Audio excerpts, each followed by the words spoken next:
taps, recordings, and all that. Like, he was in too deep with it. Lil Durk's ongoing legal saga has just taken a dramatic turn. While the rapper remains behind bars waiting for his day in court, a bombshell development has lit up the internet. Newly leaked audio recordings have surfaced, allegedly tying him to not one, but two separate murder-for-hire schemes. These revelations could drastically reshape the trajectory of his case. So what does this mean for Durk's chances of walking free anytime soon? Stay tuned. We're diving deep into the wiretaps and leaked clips that have everyone talking. Things have been absolutely wild ever since Lil Durk was taken into custody back in October 2024. But here's where it gets even crazier. Recent leaks, including audio clips and court documents, have completely turned the case on its head. If you think you had a grasp on what was going down, think again. The scale of the federal government's investigation is staggering. According to official court filings, prosecutors have compiled a jaw-dropping 230 gigabytes of digital evidence against Durk and his co-defendants.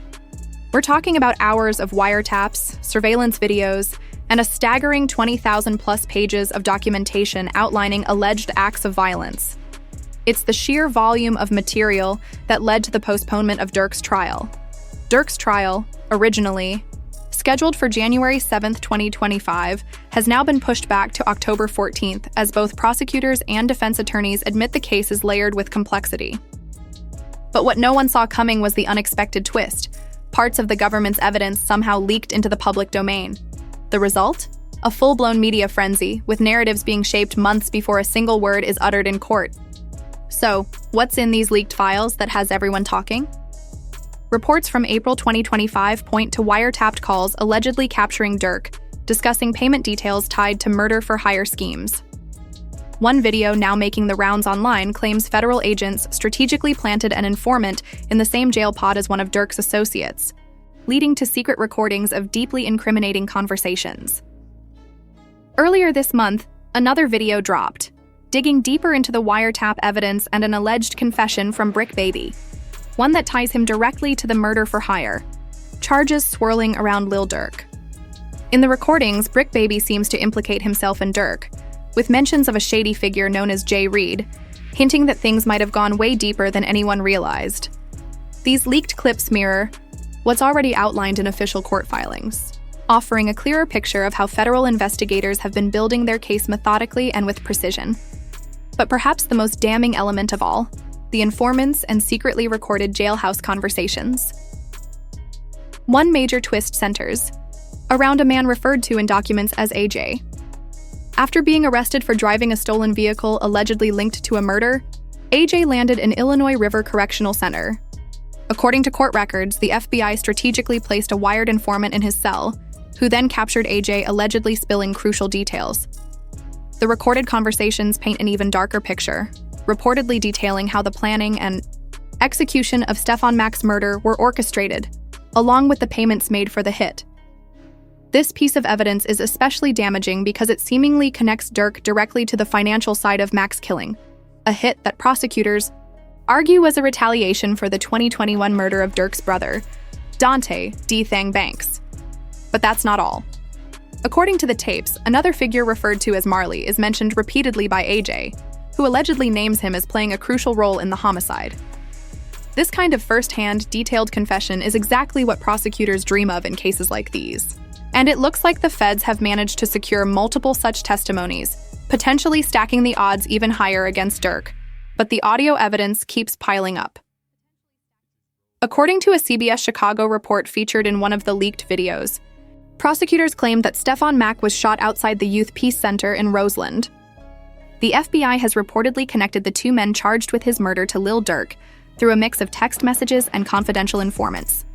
This raises the possibility that beyond the jailhouse recordings, the FBI may be sitting on even more audio evidence, possibly from wiretaps or additional informants, that hasn't yet made its way into the public eye. All of this just adds another layer to the growing mountain of evidence against Durk. The evidence against Durk continues to grow, now including text messages that allegedly tie him directly to the murder-for-hire plots. Court documents reveal these texts contain discussions about payments for the hits. And if they're proven authentic, they could provide prosecutors with a crucial link between Durk and the financial side of the alleged murders. This is key in supporting the conspiracy charges, but that's not all. The leaked files also suggest that federal authorities have evidence showing Durk tried to cover his tracks. According to an indictment in the Quando Rondo case, Durk allegedly texted an associate saying, "Don't book no flights under no names involved with Sigme," hinting at efforts to hide his involvement in the situation. Durk's attempt to avoid leaving a paper trail that could further tie him to the alleged plots may have backfired. Even more troubling for Durk and his legal team is the growing suggestion that federal authorities may have flipped multiple individuals connected to the cases. Leaked details reveal that AJ's recorded confession is just the tip of the iceberg, with the feds using his cooperation to persuade others to turn on Durk. According to one source within the leaked documents, after AJ was incarcerated in March 2023, federal agents reportedly had a conversation with him. That talk, as it turns out, provided the critical lead they needed to build a RICO case against Durk. Once AJ gave up the information, the feds managed to flip others, leading to a cascade of witnesses now ready to explain exactly what went down and who was involved. The feds seemingly have every detail they need to build their case: who called the shots, who was present, who made the trips, and who funded everything, even down to the credit cards. It's as if one witness after another is contributing pieces to a much larger puzzle, creating a clear, comprehensive picture of the alleged conspiracy that prosecutors are eager to present to a jury. What stands out in these leaks is the hint that Durk may have already been aware the feds were closing in on him. According to one source, Durk wasn't caught off guard. He knew that Jam had flipped. In fact, it's claimed that Durk was expecting arrest to happen at his birthday concert in Chicago. This could help explain why, on the day of his arrest at Miami International Airport, Durk allegedly had multiple escape plans in place. If he was already anticipating federal charges, his attempt to flee the country starts to make a lot more sense. But beyond just linking Durk to the alleged murder-for-hire plots, prosecutors also seem to be crafting a case around a larger disturbing pattern of Durk allegedly putting hits out on his enemies. Court documents indicate that federal authorities have evidence suggesting Durk was offering financial incentives to have individuals eliminated. The emerging evidence paints a chilling picture of Durk's alleged motive. According to the leaks, he was reportedly targeting Gangster Disciples members in retaliation for his brother D-Thang's murder, which is believed to have been carried out by someone affiliated with the Smashville faction. If these claims hold up, it could be devastating for Durk's defense, as it ties a clear motive and method to the murder-for-hire charges he's facing. The leaked audios and the broader scope of the federal investigation have sent shockwaves through the hip-hop community. Fans once unwavering in their support are now expressing shock and disillusionment on platforms like Reddit. Many who had stood by Durk's innocence are now rethinking their stance, shared their disappointment, noting they believed Durk was a champion for peace, an influencer for positive change, but now feel he's thrown it all away for revenge tied to the tragic death of King Von in 2020. Still, some remain skeptical of the leaks, pointing out that until there's official confirmation from the court, it's all just hearsay. For Durk's legal team, the challenge lies in navigating the authenticity and context of these leaked recordings. Some fans are holding on to the belief that the tapes might be manipulated or taken out of context, insisting that Durk should still be presumed innocent until proven guilty in court. Durk's attorney, Drew Finling, hasn't directly addressed the leaked audios, but has consistently emphasized his client's innocence, stressing that the case against him relies more on circumstantial evidence than solid proof of his involvement in the alleged plots. On the law enforcement side, sources have remained tight-lipped, neither confirming nor denying the authenticity of the leaks. This is typical in high-profile federal cases where prosecutors prefer to present their evidence in court rather than in the court of public opinion. However, regardless of the official stance, it's undeniable that the leaked recordings have shifted the public's perception of the case. What once seemed like circumstantial evidence now appears to be part of a larger, more detailed investigation, making it harder for Durk's defense team to poke holes in the prosecution's claims. But before we dive further into the leaks, let's take a step back and make sure we understand just how Lil Durk ended up in such hot water. Durk Devontae Banks, better known as Lil Durk, has long been one of Chicago's most influential figures in the drill music scene. The Grammy-winning artist behind hits like All My Life with Jay was riding high, enjoying the peak of his career. But behind the scenes, the feds were quietly assembling what they believe is an airtight case against him, the voice of the streets. Everything came to a head on October 24, 2024, when U.S. Marshals arrested Durk at Miami International Airport. The arrest wasn't a routine stop. According to federal authorities, Durk wasn't just trying to catch a regular flight. He was allegedly planning to vanish, boarding a private jet bound for Italy. What raises even more eyebrows is that investigators claim Durk had also booked one-way commercial flights to Switzerland via New Jersey and to Dubai via Qatar, all for the same day. That's 3 separate escape routes, all lined up for one trip. Not exactly the actions of an innocent man, right? So why was Durk allegedly trying to flee? The charges he's facing are serious, no exaggeration. A federal grand jury indictment issued on November 8, 2024, dropped the hammer. Lil Durk is facing some heavy charges: conspiracy to commit murder for hire, using interstate facilities to carry out a murder for hire resulting in death, and using firearms in furtherance of a violent crime, also resulting in death. If the jury finds him guilty on all counts, Durk could be staring down a life sentence in federal prison. And as we all know, there's no parole in the federal system. At the heart of these charges is an alleged murder-for-hire plot targeting rapper Quando Rondo. But according to prosecutors, this wasn't some random street beef. It was a calculated act of revenge for the 2020 murder of King Von, Durk's close friend and artist, under his Only the Family label. King Von's tragic death at the hands of Rondo's associate, Timothy Leaks, shook the rap world and ignited serious tensions. Prosecutors argue that Durk was dead set on addressing those tensions with violence, allegedly putting a bounty on Quando Rondo's head and offering cash and opportunities to anyone willing to take action for Vonnie. The alleged hit is said to have gone down on August 19, 2022 in Los Angeles. The feds claim that 5 of Durk's associates, Kayvon Cuz London Grant, DeAndre Diddy Wilson, Keith Flocka Jones, David Brown Eyes Lindsay, and Asa Boogie Houston, were all in on the alleged plot. They got the word that Quando Rondo was staying at a hotel in Los Angeles, and according to prosecutors, Durk was funding the whole operation. The crew flew out to California, picked up a couple of luxury cars, grabbed ski masks, and made sure they were fully armed, including what prosecutors describe as a fully automatic machine gun. The indictment claims that these associates tracked Quando Rondo and his cousin, Savia Lupab Robinson, as they moved through LA in a Cadillac Escalade, following them to various locations. The squad allegedly opened fire at a gas station, unloading at least 18 rounds in the process. Tragically, Robinson was the one who caught the worst of the attack, losing his life in the shooting, though both Quando Rondo and his sister, who were also in the vehicle, managed to escape unscathed. What's making the government's case so formidable is the vast amount of evidence they claim to have accumulated. In addition to this evidence, investigators say they traced a credit card linked to Durk, which was used to book flights and a hotel for his co-defendants. Durk pleaded not guilty to all charges during his arraignment in Los Angeles on November 14, 2024. His legal team, headed by the renowned attorney Drew Finling, known on the streets as the billion-dollar lawyer, has firmly maintained his innocence, calling the evidence against him all cap. Despite this defense, Durk has been held without bond since his arrest on December 12, 2024. U.S. Magistrate Judge Patricia Donahue denied his pretrial release motion, stating that Durk's resources and the likelihood of him fleeing made him too high of a risk.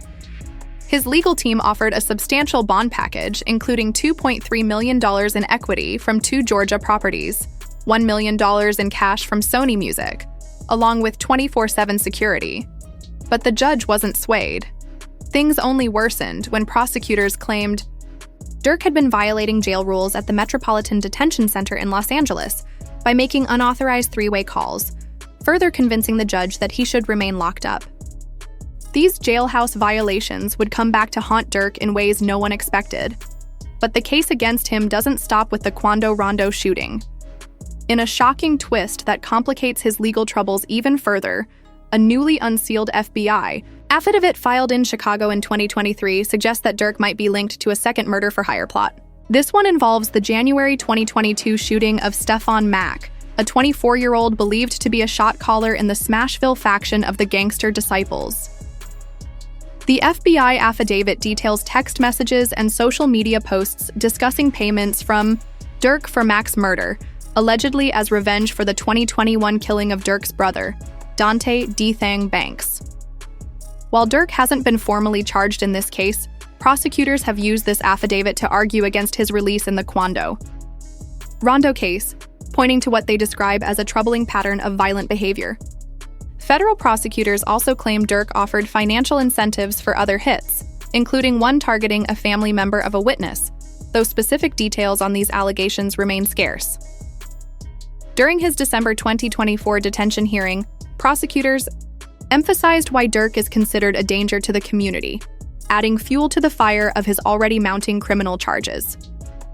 But the heat doesn't stop there.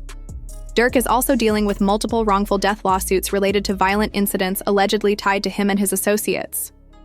On February 24, 2025, Andrea Laquila Robinson, the mother of Savia Robinson, filed a wrongful death lawsuit in Cook County Court, Chicago, against Durk, his business manager, and a related company. The lawsuit claims that Robinson's death in the 2022 Los Angeles shooting was the direct result of a targeted attack orchestrated by Durk. Then, in October 2024, the mother of Chicago rapper FBG Duck, Carlton Weekly, filed another wrongful death lawsuit against Durk, King Von's estate, and several music companies. This lawsuit alleges that Durk and Von had orchestrated a campaign of violence against FBG Duck, including placing a $100,000 bounty on his head, which ultimately led to Duck's fatal shooting in Chicago's Gold Coast area in August 2020. Despite these grave legal challenges, Durk has continued to make waves in the music world. His 9th studio album, Deep Thoughts, dropped on March 28, 2025, while he was behind bars.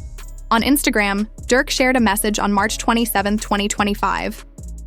"I wasn't going to put this out, but then I remembered the streets need this. Not being outside with y'all when I drop is hard, but I know I will feel y'all love and energy through these walls. Thank y'all for rocking with me through everything. I tell these stories so our voice is never lost. I'm coming home sooner than ever." However, the recently leaked audio recordings cast serious doubt on Durk's hopeful message to his fans. These recordings, along with other evidence now in play, have completely shifted the direction of the case in ways nobody saw coming. The fallout from these leaks goes beyond the legal battle. They raise critical questions about the future of Durk's career and his legacy in hip-hop. The impact of this trial, whether it ends in a conviction or a dramatic twist, will resonate for years to come. This situation is definitely a stark and tragic example of how real-world consequences can follow the personas that artists craft in their music. The leaked recordings and the substantial evidence piling up against Lil Durk make it increasingly hard to separate the artist from the allegations, especially when it looks like he may have been directly involved in orchestrating violence, rather than just reflecting it in his lyrics. Durk's case stands as a reminder of how the street life and the pressures of loyalty and revenge can trap even the most successful artists, preventing them from breaking free from the cycle of violence they've rapped about. It's especially disheartening because, as you pointed out, Durk had the platform and talent to potentially serve as a positive influence and help break that cycle. But now, it appears he's caught in a darker, more dangerous narrative. The involvement of the feds, with their meticulous case building and nearly guaranteed conviction rate, shows just how serious the situation is. The federal system does not bring charges unless they have a solid case, and the growing body of evidence here suggests that the stakes for Durk and those around him are incredibly high. If these allegations are true, it could rewrite the legacy of Durk's music career, shifting from being an influential voice in the drill scene to a cautionary tale of how street loyalty and retaliation can derail everything. It's a lose-lose situation for everyone, as you mentioned. With the potential loss of life, freedom, and personal futures hanging in the balance, it'll be interesting to see how the trial unfolds, especially with the defense likely trying to challenge the evidence and the role of leaked recordings in shaping the public's perception of the case. Regardless of how it ends, the case has already had a massive impact on both Durk's career and on the wider conversation about how hip-hop's connection to street life is often more than just metaphorical. The contrast between the music that celebrates violence and the real-world consequences of that violence is becoming more and more evident in these cases. And it's a conversation that needs to continue as we see more of these kinds of situations unfold in the hip-hop community.